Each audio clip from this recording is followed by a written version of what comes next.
好，感觉最近美国又对中国大陆发起了资讯战嘛，又要开始绘声绘影的在讲说秦刚是不是有什么样的状况哦？我们来看一下，又有一些外媒开始在讲说，其实秦刚早在7月份的时候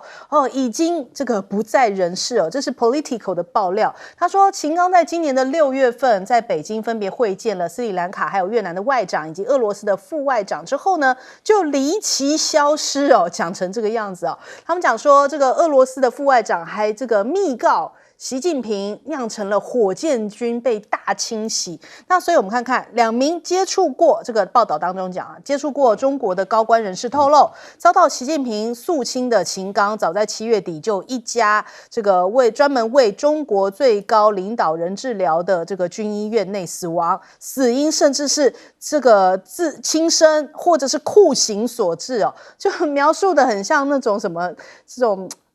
就是很像那种电影里面的情节，让大家觉得说很不可思议怎么会讲成这个样子？再来，我们看俄罗斯的副外长这个鲁登科，传闻他访中的时候说，他真正的目的是要通知习近平，他的外长跟几名解放军的这个高军已经被西方的情报机构所利用了。那可是就有专家质疑就说这个疑点重重很多资深的西方中国观察人士呢，他们都对于这个报道的真实性表达了怀疑。那曾经在美国国会和德国马歇尔基金会就职的这个中国事务研究员这个马特这个施拉德，他讲说这篇文章实在是太疯狂了。那另外我们看到这个亚洲协会的中国政治研究员牛奔他也提到说 Politico 引述的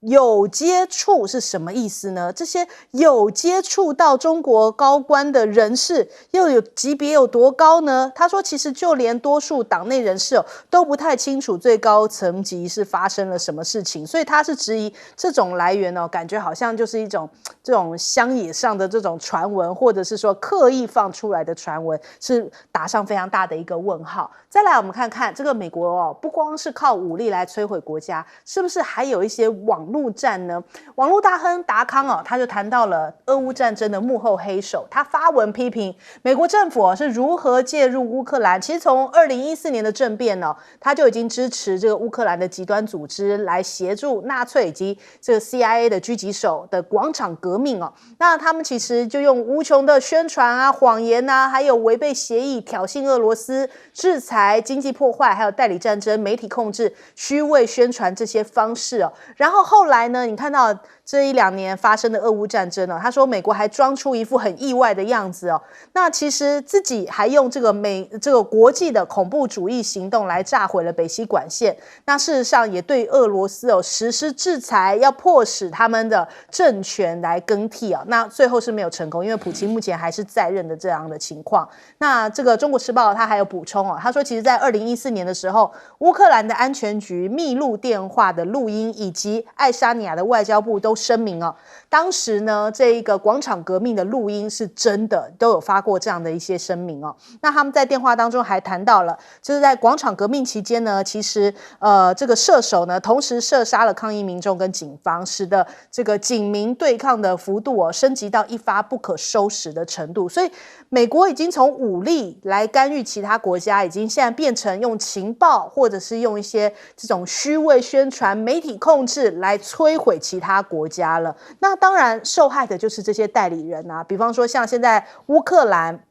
面对到没有金援的这种状况白宫1000亿美元要援助乌克兰、以色列还有台湾这种统包的一个法案总共是1060亿美元的法案，结果被挡下来了。那现在这个白宫还警告说，如果不再增加的话，现在恐怕乌克兰接下来就没有办法再有一些什么反攻反击了。那这个包裹方案里面包含了600亿美元的这个援助乌克兰，以及向以色列提供100亿美元但是美国参议院是否决了这项预算。拜登就讲说，你们这样子挡下来，你们共和党这样子做，等于是要送礼物给普丁那但是现在看起来也是没有办法，就是因为这个共和党就是卡着没有要继续援助的这样的一个想法。那另一方面我们来看一下中欧的峰会现在要防美国见缝插针，习近平说要排除中欧之间的干扰来加强对话，他说这是中欧双方必须要共同努力来保持关系以及后续的发展所以他这一次见了米歇尔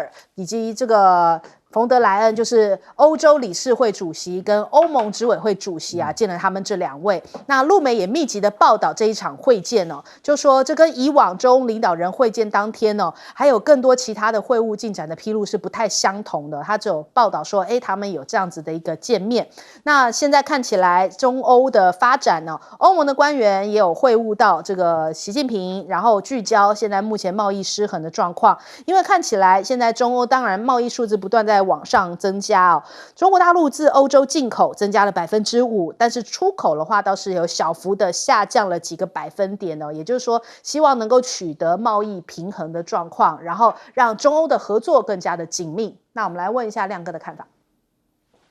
这个美国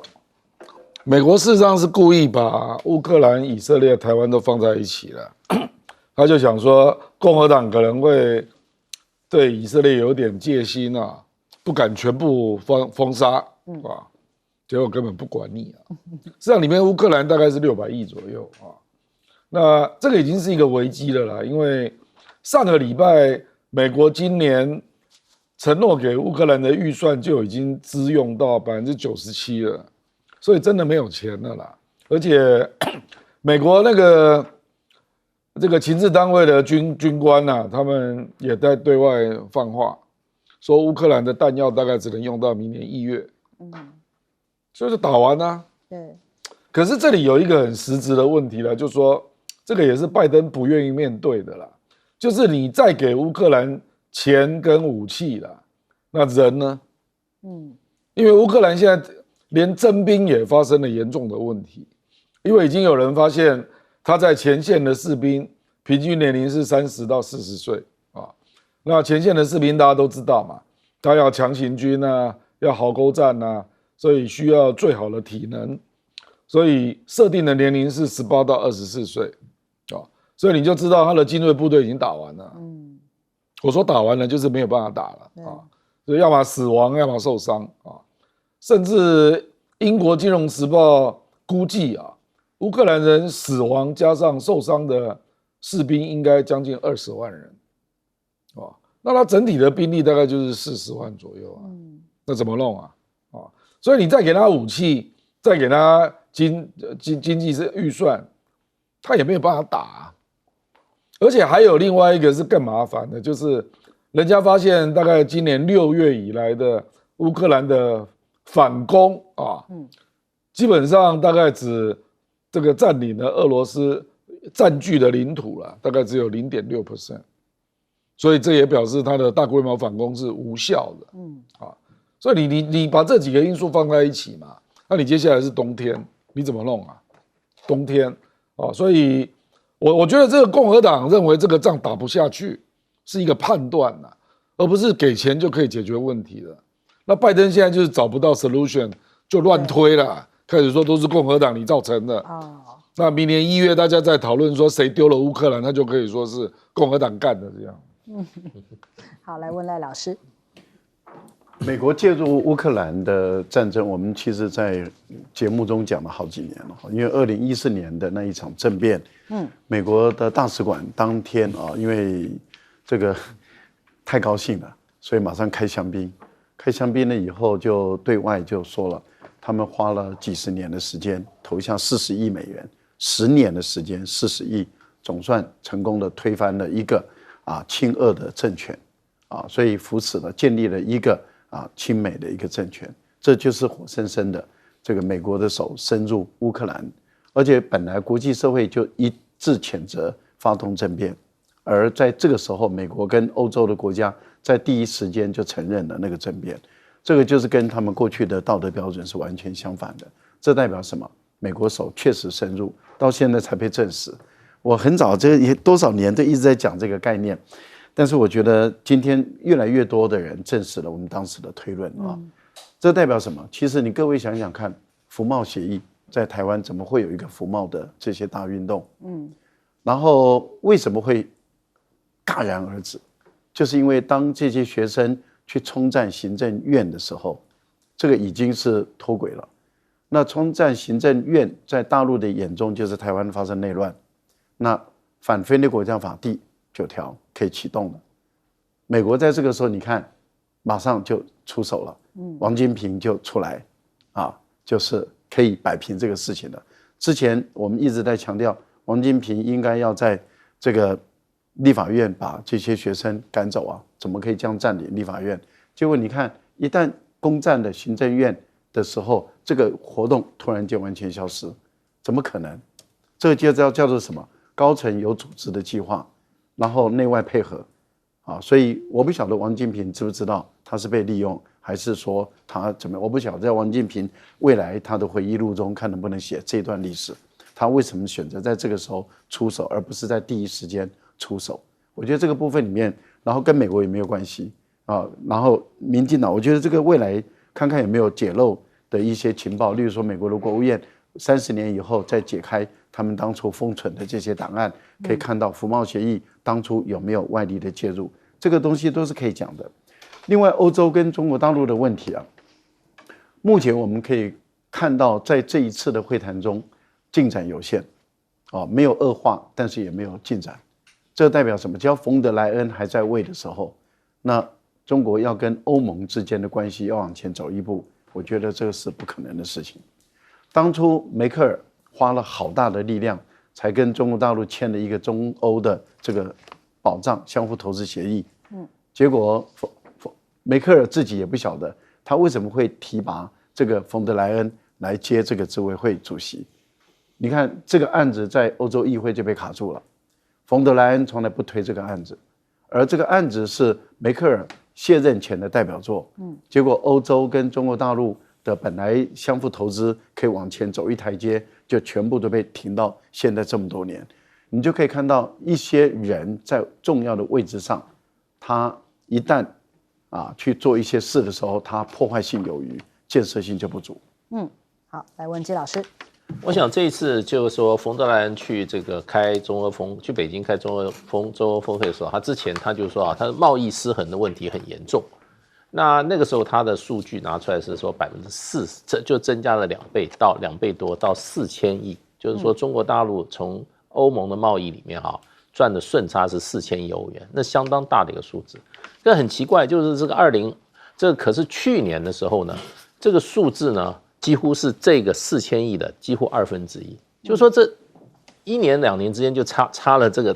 这么高一个增长本来外界就有质疑。那中国大陆拿出来的数据算法的话，因为汪文斌一开始他就讲了，他对这个贸易的这个失衡他说其实是贸易中国大陆是有顺差，可是这个顺差的很大一部分利润是欧洲商人拿走的。也就是说，这些回销给欧洲的这些很多产品是在中国大陆生产的欧洲商人。所以你只看账面，可能实际上跟它的内容跟它的性质会有很大的差距。所以这个部分就是说双边的看法就有很大的差距。那当然这个也不是一时三刻可以解决的。不过欧盟现在事实上很难跟外界做一个很明确的答案，因为做一个很明确的一个这个立场的调整。为什么呢？因为欧盟基本上现在俄乌战争开打以后，它失去它的自主性，它在很多政策上被美国强压着，要跟美国一起走。你像德国的北溪1号北溪2号被炸掉，德国到现在都不敢有任何的怨言的，可见美国的这个威力有多大。那在这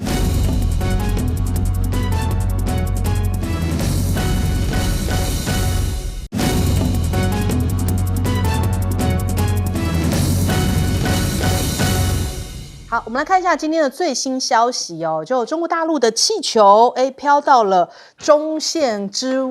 外所以我们看看这个今天的最新消息，就是是不是不光是军舰会越过中线，现在连中国大陆的这个空飘气球都超过了中线了，还有相关的路径曝光，就从这边飘的超过了中线。那今天马上媒体就去问了这个国防部长邱国正，他说初步了解可能是探空类的气球因为这个季风的缘故，所以往往这边飘过来。那但是呢，马上这个绿营啊或者相关的媒体啊就开始大做文章，就说哇，是不是这个中美之前不是2月份的时候有间谍气球嘛？又开始有人绘声绘影在讲说啊，该不会又是间谍气球的翻版吧？然后拉高了这样的紧张氛围哦。而今天呢，这个黑熊学院哦，他们有特别举办了一个叫做成果发表记者会哦。他们讲说，包含了很多 MIT 的企业，让他们这个民防元年的成果，让大家看看我们的民防国家队正式成军哦。那包含了哪些企业呢？比方说像什么新兴生技啊，然后还有这个伊甸哦，这个算是什么样的产业呢？然后还有这个净水器的产业，以及中卫，就是我们做口罩的一些产业，他们竟然也变成了民防国家队啊！人家想说，这怎么会是这样子的一个组成呢？这背后是跟这个民进党关系比较要好吗？为什么他们也会变成了 MIT 的民防国家队，然后还是这其中的企业呢？那我们看沈伯洋的讲法啊，他说，黑熊学院不搞民兵，没有要把与中国接触者这个调路灯哦，他还有特别提到了这件事情。再来，我们看看这个美国的共和党的总统初选辩论，也让大家大开眼界哦。就几个共和党的这个参选人啊，一直在讨论，是不是要让台湾的家庭拥有枪哦？我们看到主持人也在讲。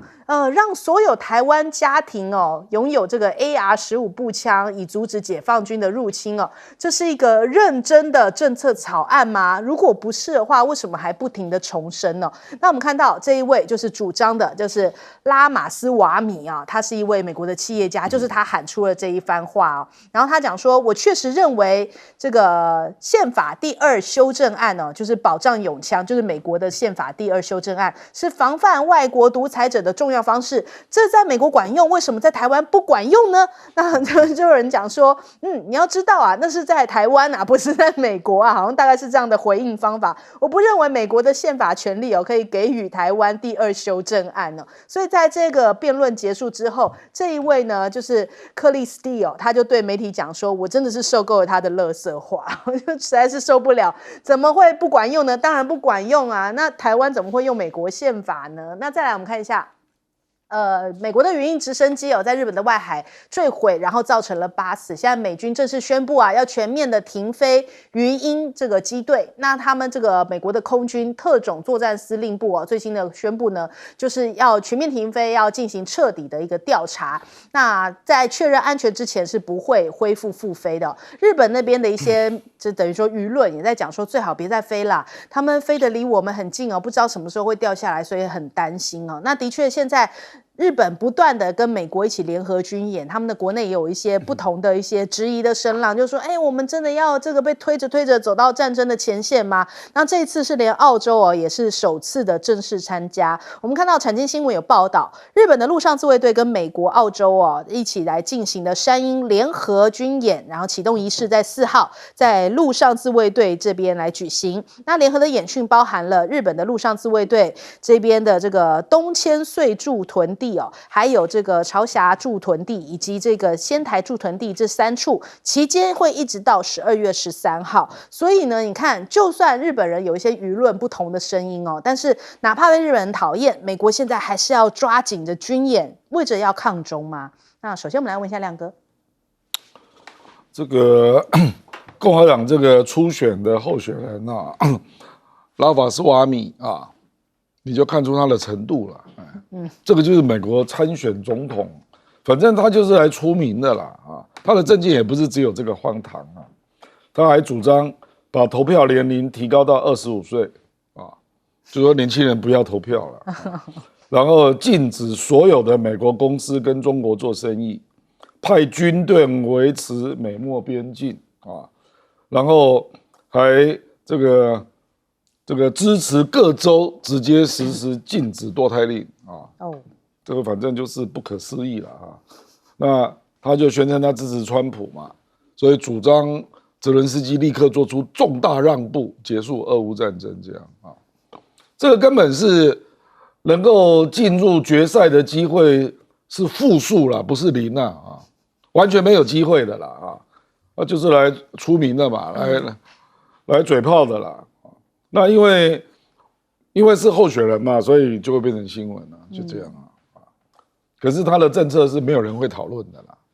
就是这样啊。那我们台湾讨论很热烈呢，跟那个很多绿的媒体都引用呢，跟我们那个台湾的那些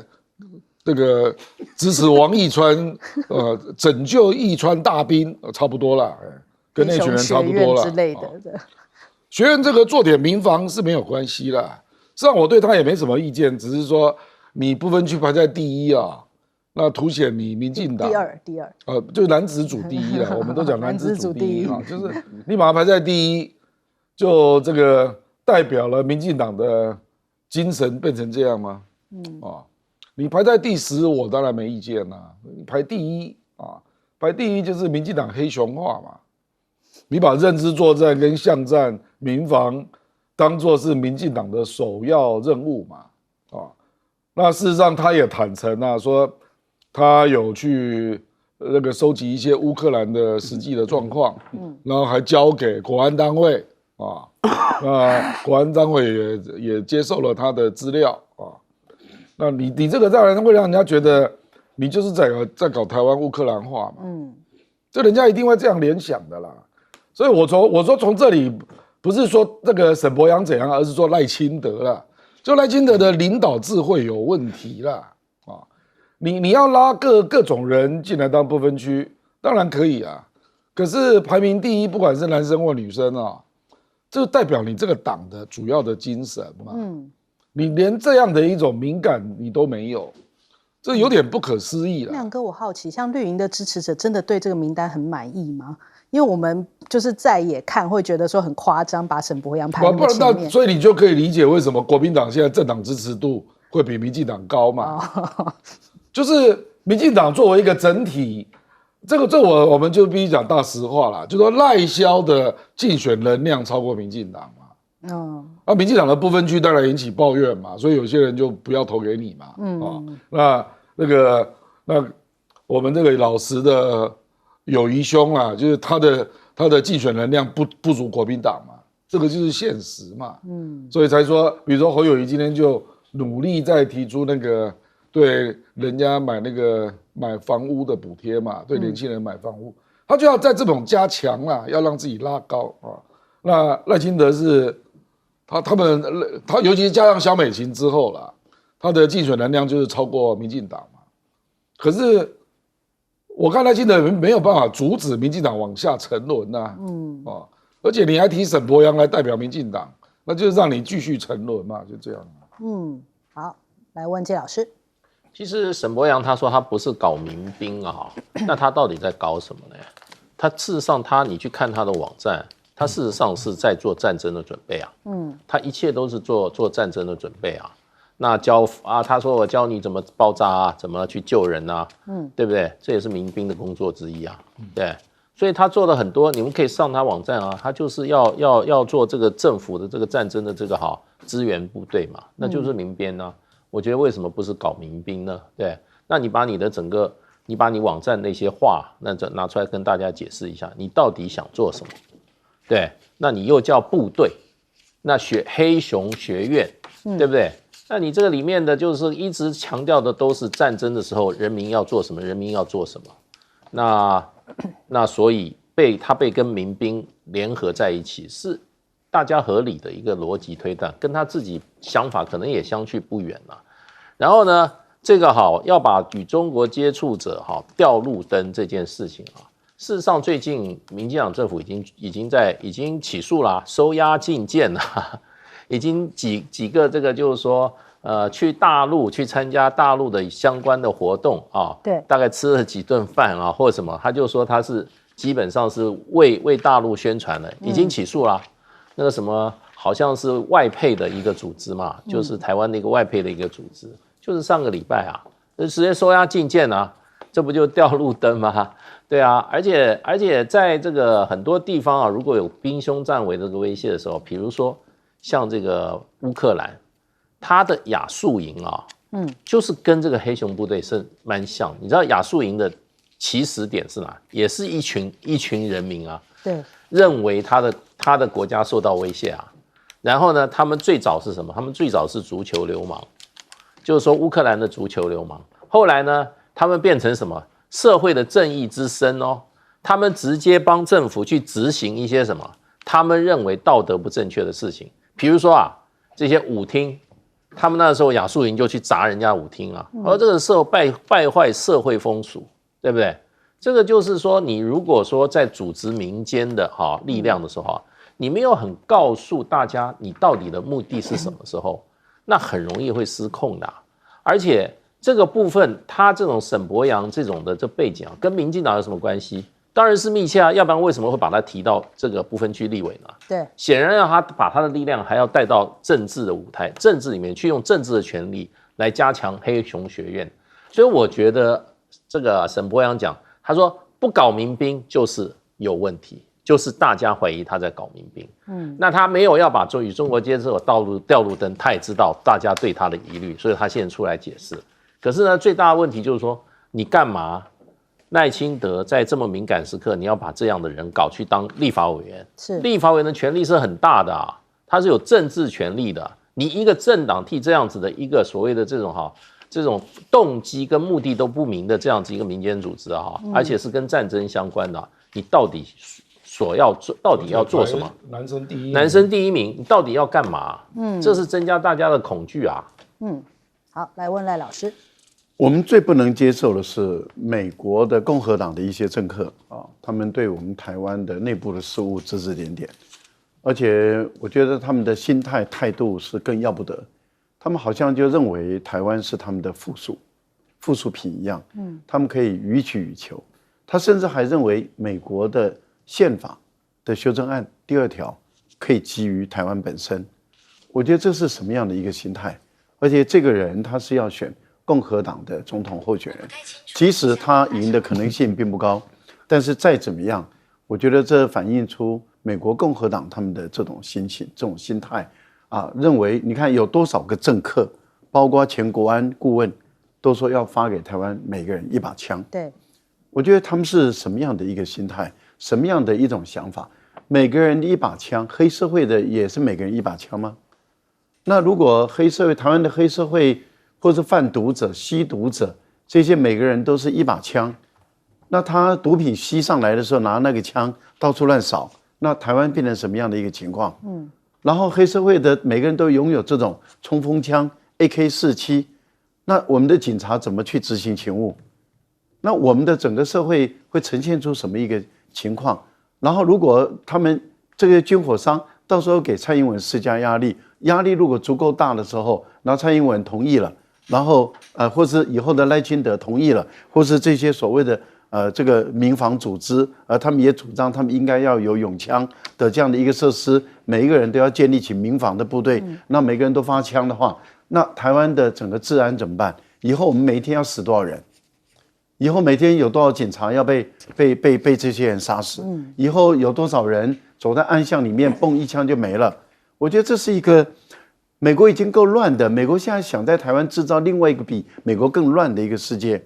我觉得这个真的是岂有此理。更何况我们的警力有像美国的警力那么实用性吗？美国就是因为乱得一塌糊涂，所以美国花很多的钱给予美国的警方去建立这个警力，而美国的警方因为很害怕被打死，所以他们过度用枪，这是变成美国的常态。那台湾以后的警察过度用枪，那我们怎么办？然后如果他不过度用枪，那警察怎么办？那吸毒者、犯罪者或是邻居吵架，动不动就拿枪出来，biang biang两枪，那我们这个社会怎么办？我觉得这个部分里面我看到美国的政客一直对台湾指指点点，坦白说是很生气。最后一个讲一个语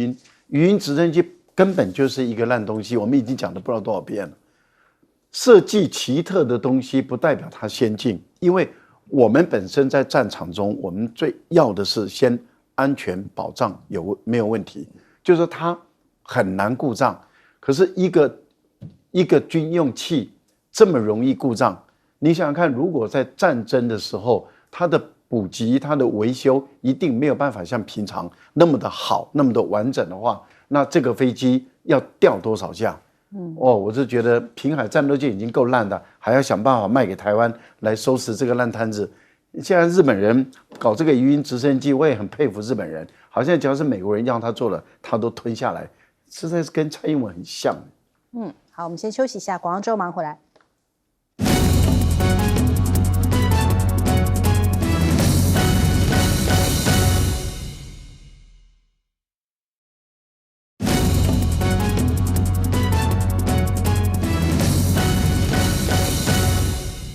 迎收看《新闻大白话》，我是主持人翟轩，马上欢迎一下这个阶段加入我们讨论来宾，耶鲁政治学博士郭正亮，大家平安。天大世界问题，翟军好，各位朋友大家好。国际事务专家赖岳谦。主持人好，观众朋友大家好。好，立刻关注现在目前的最新选情哦。现在在这个民调来显示哦，最新的立委民调选举，不论是区域立委或是不分区的立委的政党这些支持度哦，目前看起来国民党都到了第一哦。国民党在区域立委的支持度有到34.5%，而不分区的话是34.4%哦，都是位居第一哦。所以现在看起来这个跟民众党的差距越拉越大，也赢过了民进党哦。那这个调查时间是12月6号到7号这样子的一个最新的一个调查显示出来的结果。那所以我们来看一下，现在目前柯文哲哦，当然可能要回防一些这个浅绿哦或者是泛绿的选票，讲说他的内心深处是深绿的，要遵循小英路线哦。不过吴子嘉就开酸呐，讲说哎呀，这个柯文哲嘴上说的内心，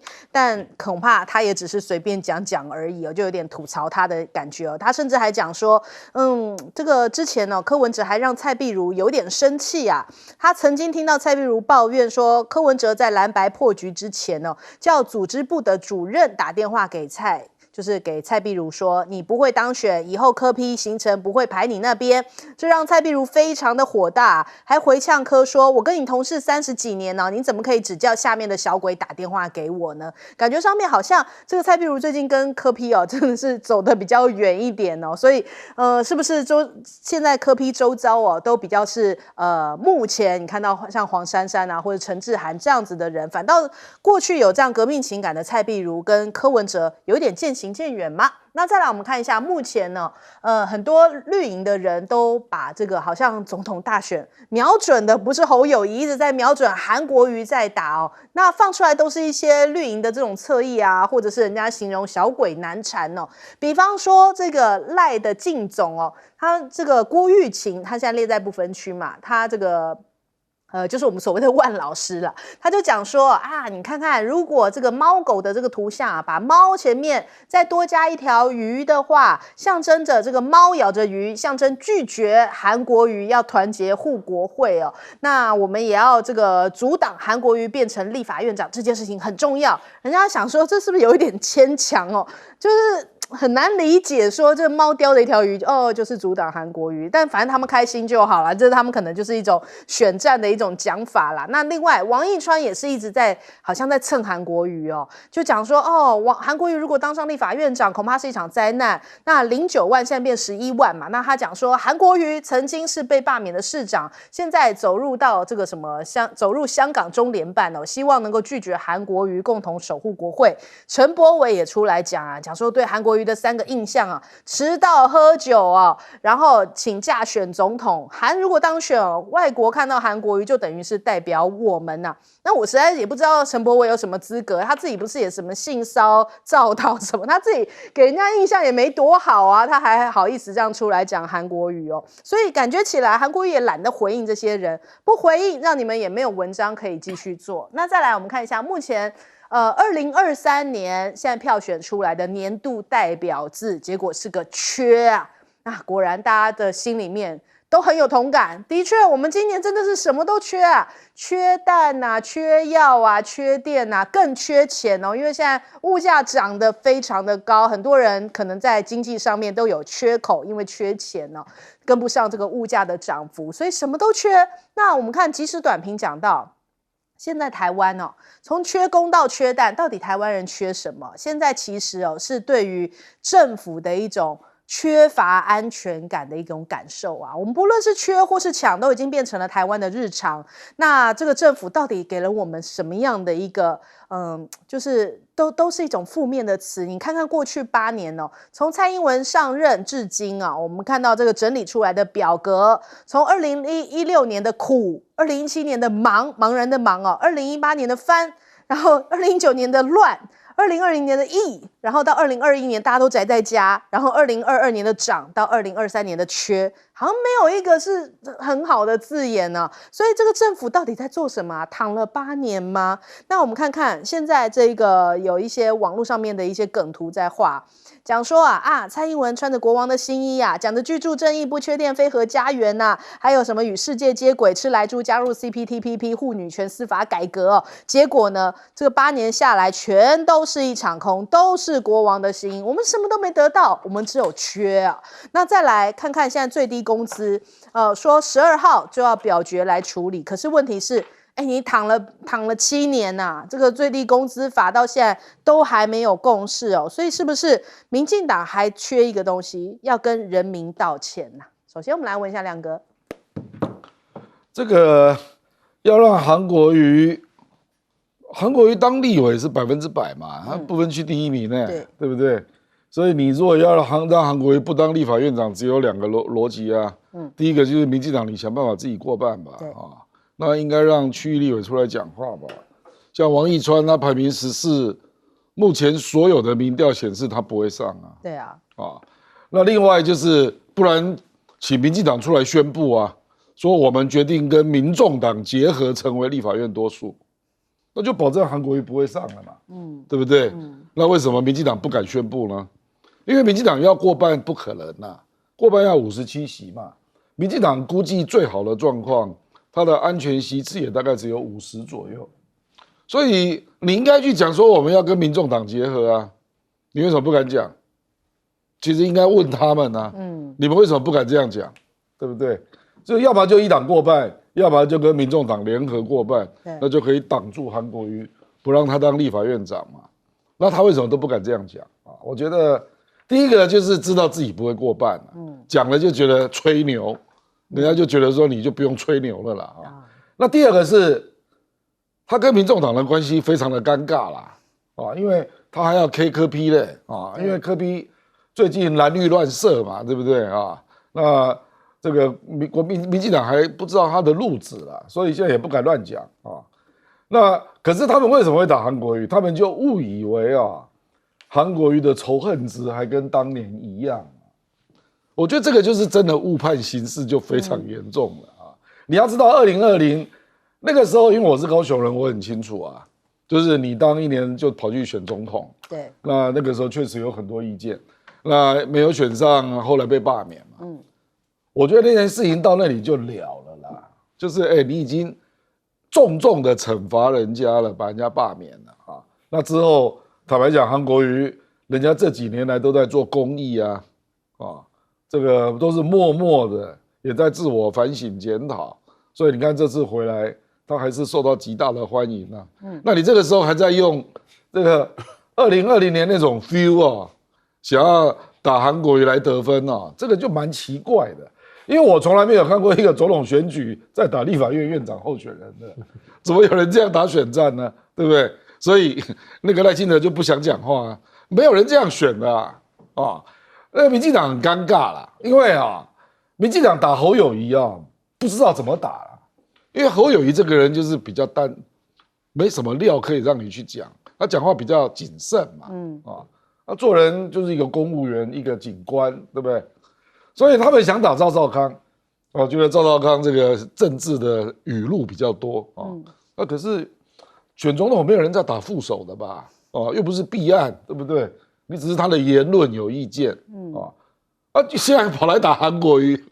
我就不知道这个总统选举在选什么。就是你要么就针对国民党的政见嘛，要么针对侯友宜嘛，正面来打结果绕来绕去，打赵康，连赵少康跟林湘你都要做文章结果害得林湘都出来开记者会我觉得林湘台风蛮不错的啦还会自我调侃这样。那就打不下去了然后现在又来打韩国瑜我觉得事实上一个选举，要么就讲自己的政绩好嘛，比赛谁做得好，这个民进党没有办法讲不然就讲了立刻被人家吐槽比如说蔡英文说我觉得我们是接近完美的民主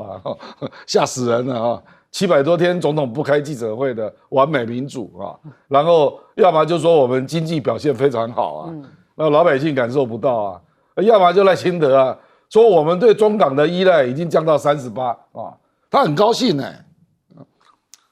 那请问这七年多，将近8年，为什么你不是说台湾要独立自主吗？要不要依赖中港吗？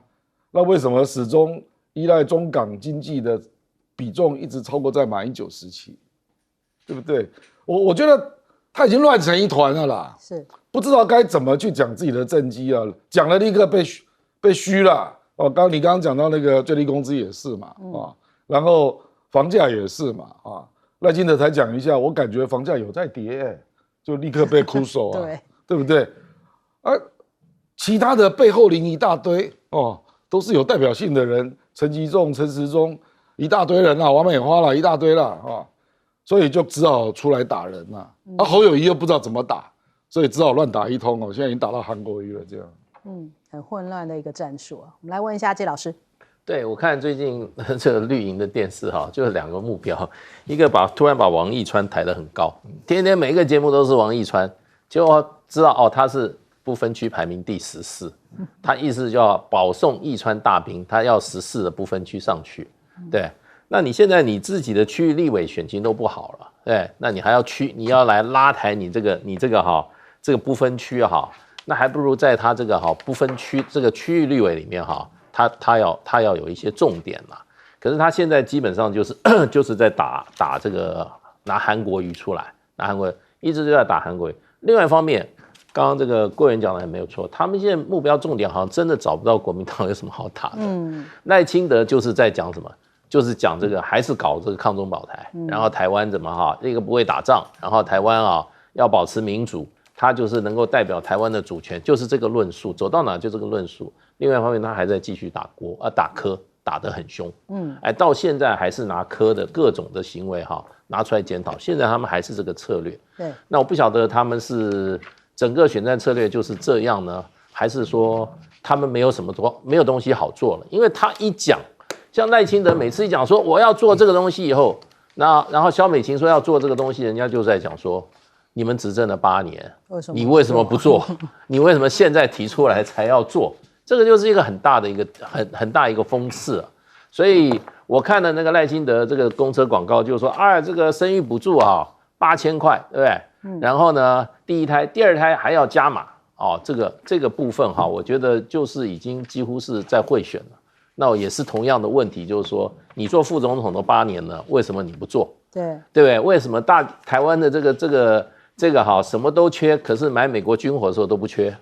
对不对？台湾这个什么都缺，可是呢，这个用在光电这种土地收购这些买这个风电的时候，买全世界最贵的风电的时候。都不缺钱，所以这个部分，我觉得民进党这一次的选举，可以说，我觉得他的政见是很薄弱的，真的是因为蔡英文的8年的这个政绩，这个8年的执政包袱啦，他真的是动辄得咎。不过今年这个年度制缺真的选得太好了，对，真的，我觉得不但打动了各个年龄层的人，各个年轻人缺工作，对，缺加薪，是，缺这个一种希望，我觉得他们过去曾经欺骗年轻人，就是说让年轻人看到一些希望，可是最残忍是让年轻人希望都破灭了。对，现在是看不到希望。然后呢，缺两岸的和平，那缺经济的快速的进展。我们今年的这个经济成长率可能是历年最低历年最低。那这个就是说，台湾的经济现在走到一个死胡同，看不到他们这些有没有一个很明确的经济主张，所以经济他也不敢打，社会议题也不敢打，所以就变成就在这边搞这些什么抢救义川大兵。我是觉得我们一场选举干嘛要去抢救那个王义川是谁我都不知道了。对，是突然冒出来一个王义川，靠背哥说高铁没靠背的高铁没有靠背的，就是他。哎呀，我看每天都看他，每天就看他。这个选举就是要抢救王义川，我们大家都不是很熟悉的人，这是一个很奇怪的选举啊。对，所以我们现在台湾真的是缺有能的政府，也缺有德的政府啊，赖老师。对，还缺一个羞耻心的政府我们的政府太没有羞耻心了他对于这将近8年的施政倒行逆施，让人民苦不堪言啊，缺钱、缺电、缺疫苗、缺口罩，什么都缺，然后他却把自己吹嘘的最厉害，这叫做缺羞耻心啊！我觉得这样的一个政府，我觉得这个字选的确实很好，缺，但是有时候也让我们觉得很心酸，就怎么会有一个政府，然后这个政党的政客怎么这么缺羞耻心呢？那我觉得我们做人跟动物很大的不同，就是因为我们有羞耻心，所以我们才是成为人。干坏事的人都知道他干坏事，所以他叫做黑道，要躲在暗暗的角落里面干坏事。那他觉得我羞于见人，所以我不能够在光明磊落的地方去干坏事，所以他要去养小三，要偷偷的摸摸的去养，那个都是因为还有点羞耻心。现在是连录影带出来了，他都无所谓，这叫做没有羞耻心啊，就是毫无羞耻心。这个是我们台湾的最大的一个悲哀。我个人是认为是这样子，柯文哲的整个选战策略有一些调整。蓝白破局之后，他已经判断他从蓝营这边要挖选票难了。也就是过去有一点评估是认为在最终要投票的时候，那如果说今天柯文哲能够领先国民党，那国民党很有可能有些人认为说大势已去了，有一些选票不想浪费，会有一部分移给柯文哲，那柯文哲还有可能冒险搏一下，有可能赢。可是在这一次蓝白破局以后，不可能了。那柯文哲既然从蓝这边拿不到票，蓝从白这边也拿不到票，那在这个时候，对柯文哲来讲，他选战的方法调整了，从绿营的来抢票。这个方式跟上一次的市长的选举有点像。上一次的市长选举，你还记不记得？他过去从上来当市长就主张两岸一家亲，然后最后的时候，他跑去深绿的台独的电台说拍谁啦？我这个两岸一家亲伤了你们的心，这个就是被解读往深绿的靠。在那个时候，后来我在那个时候我就辞掉这个台北市政府的大陆委员会的委员嘛。我是觉得当初这是我在会议中提出来的。也经过讨论，然后绿营那时候占10几席，那我们对抗辩论，最后你做裁决，说采用这个两岸一家亲，你怎么可以就这样子就变了说变就变？那这代表什么？其实它主要的就是选战策略、目的论，就是能够让我达到目的的手段，他都用，方法他都用。那上次的方法有效，你看最后沙卡都，然后他击败的绿的跟国民党的，他赢了选举。我觉得他这一次里面又往深绿的说，其实我的内心里面是深绿的，这个部分里面他采用的策略是一样的，他希望能够所以你看他就直接攻击赖清德了，说台独的金孙，你根本就是龟孙子，你根本不敢高举你的台独的大旗，这就是咬定赖清德不敢讲台独。这样的情形下，看能不能从独派这边挖个3%、4%的选票过来。那这样的话，他可以从垫底开始往回跑到2名，或是未来挑战1名这样的一种策略。选期会不会赢不一定，但是你可以看到民进党有点焦虑。你看林濁水跳出来了，庄瑞雄跳出来了，他们就代表有点焦虑因为他们知道赖清德现在不敢讲台独，是被控制、被制约住了。所以柯文哲他就可以大肆的去想办法挖台独的票。好，我们先休息一下，广告之后马上回来。